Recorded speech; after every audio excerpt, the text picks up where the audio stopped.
I think it's this is why the builders are all sitting with their these houses aren't selling. For them, There's too much risk for them. Way too much risk. Not worth it. And like my builder guys are all like, bring me 3 or more, and I'll build. If I can do it at scale, I'll build. Because there's more cost savings for them. It makes more sense. Yeah. Right? And then even like on our stuff, because we're like looking for sort of in September to start looking for projects, and we run the numbers, and it's like any less than 3, then you're really exposed. So I think, and now we got also the flipping tax. That's for 1 year, but 366 days on the market. But like the thing I don't understand is what's the difference? It was always a flipping tax. There's always a capital. Like even though it's like a year before, it's like people they can just throw it into a corporation, you get taxed less, right? So that's what people were doing. But now there's a tax on that.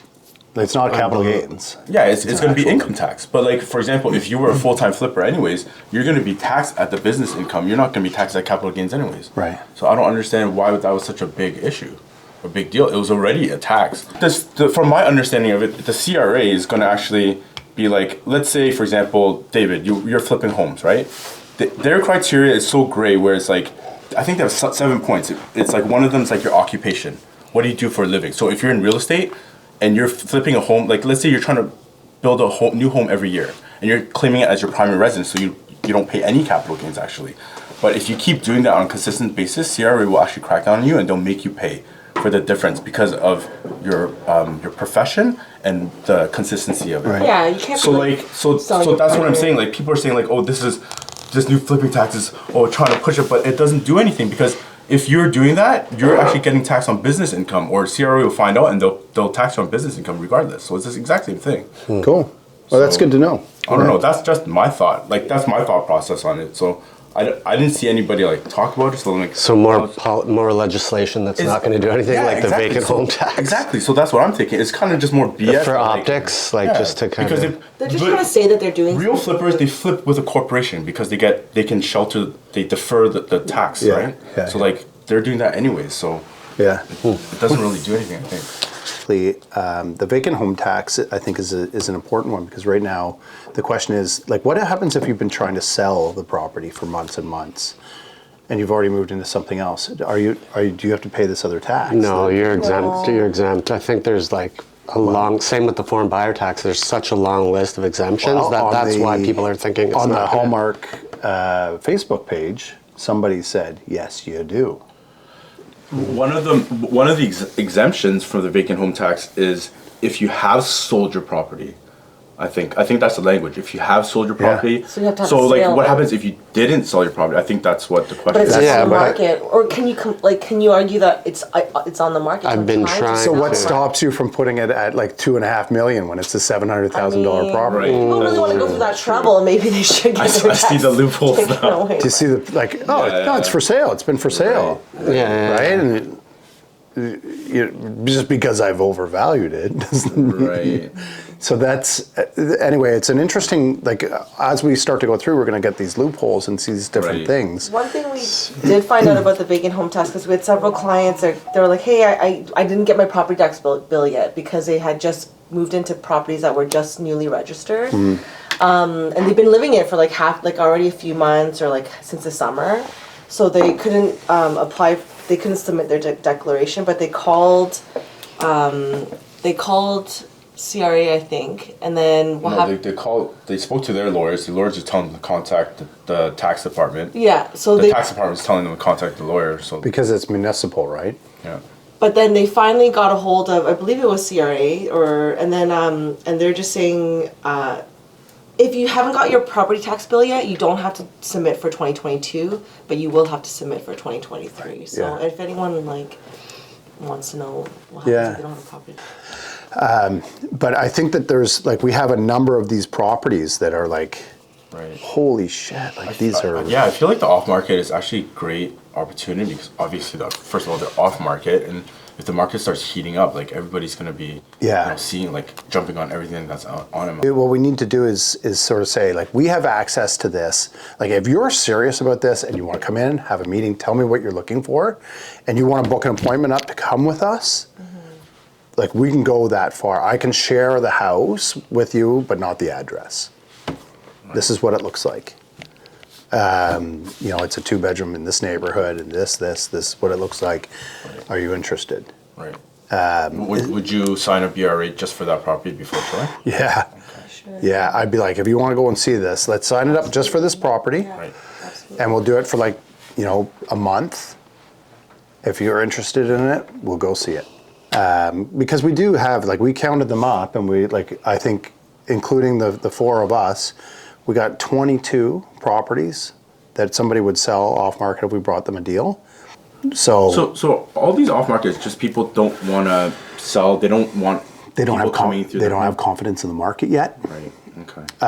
They don't want to go through the dog and pony show, preparing their house for sale, and then be disappointed by the price. Right. So if you got somebody that can see through my life, right, right, and they come into the house and you're like, I love it. I can see past it, and you make sure that they understand, this is the price. There's no negotiating on this price. 100, maybe a little bit here and there, but it's this is the cost of an off-market deal. But if somebody was interested in getting a finished bungalow, and we can do a little description, is fully finished, great upgrades, this. And we have to have a meeting with them and just qualify them too before we even show them the property. Yeah. So I think this is from an ads perspective. This is a way to sort of, what we need to do is to make it clear that we have this, that it's not just a fishing expedition. It's not about getting them signed up so that we can just show them marketed property. It's this is a real list. And so what we're fighting is all these other people that are off-market VIP, whatever. Mm-hmm. Right now we have 3 exclusive listing agreements signed. We'll use those pictures. Mm-hmm. Right? We have those signed. I'll advertise, here are 3 that we have that we can tell you the address on right now. I think one of the pain points too is people are saying there's nothing coming, there's nothing available on MLS, right? Tired of not seeing enough listings. We have some extra ones that we can share with you. We have some extras. We have some, yeah. Yeah. Yeah. Well, we do actually have some extra ones. It's a really great position to be in, but we have to find the people to make the match here. And make it come across like you're saying, not like... Right. That's the hard part. Yeah. Because most people are are skeptics. Yeah, right. Just by nature, right? Yeah, right. I don't believe half the stuff I see. And he's got join our exclusive VIP list and know about listings before they come to the market. Okay, I'll bite. So I signed up. Mm-hmm. Why wouldn't I want to know about stuff that's coming to the market? I'm a real estate agent. This would be great. Click on it. And then I got a series of emails. I left my phone number and everything. I got zero phone calls. And had he have called me, I would have been this is what I'm looking for. And then on the person's signature, it was a client communication specialist or something like that. Basically not real estate agent. Outreach coordinator, whatever the guy's name was. And I was like, what the fuck is this? You didn't outreach. And then he sent me a bunch of emails where I was like, this is garbage. You're not actually delivering the thing that you said that you had. Right. I want to be on your VIP list. Right. Why are you sending me all this stuff that has nothing to do with off-market properties? So I had another agent that was like that too, and then I wanted to get contacted, but then it was well, I have a property coming up, but you can't see it or whatever until it's it's going to be on MLS on Monday. I'm like, well, if it's going to be on MLS, well, then why? I thought we had early access. Yeah, then why? Yeah. So it's just about the kind of building up that sort of thing. Is let's be truthful about this. Do you want to see it? If you want to see it, we can arrange that. But first of all, I want to make sure are you a serious buyer about this? Let's sit down, let's have a discussion. Mm-hmm. I'm showing you something that's very, very valuable here.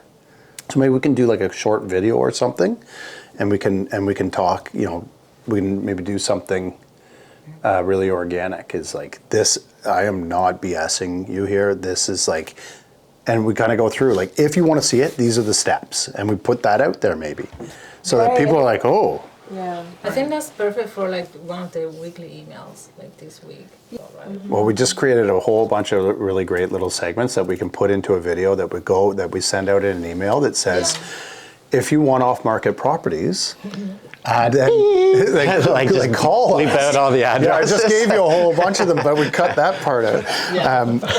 But we cut it out because we're protecting our clients on the seller side.